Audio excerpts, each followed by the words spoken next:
Welcome to Not Milk Never Milk. Subscribe if you're lactose intolerant. You begin now. Put on safety goggles and gloves, remove jewelry, and make sure the area is ventilated. You have a 12V battery, inline switch, appropriate fuse, ring terminals, and crimpers. Once ready, turn off any loads and disconnect the negative terminal first. This prevents accidental short circuits. Make clear why.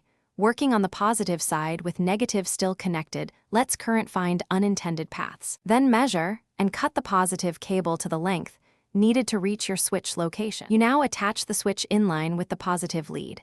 Strip about 1/4 inch of insulation and crimp on the proper terminal. Make sure you install a fuse holder within 6 inches of the battery on the positive side, because that protects the main feed from short faults. Route the cable away from exhaust, moving parts, and sharp edges, and secure it with zip ties. Once the switch is mounted and connections crimped, gently tug each terminal to confirm mechanical integrity. You finish by reconnecting the negative terminal and tightening it snugly, not overly tight, to ensure a solid ground.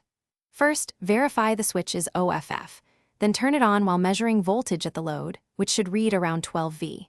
If nothing powers, make sure the fuse isn't blown and the crimped joints are clean and tight. If the switch clicks but no current flows, check for a missing ground or a reversed connection. Correcting that usually restores operation. Thanks for watching. If this was helpful, leave a like and consider subscribing. See you next time.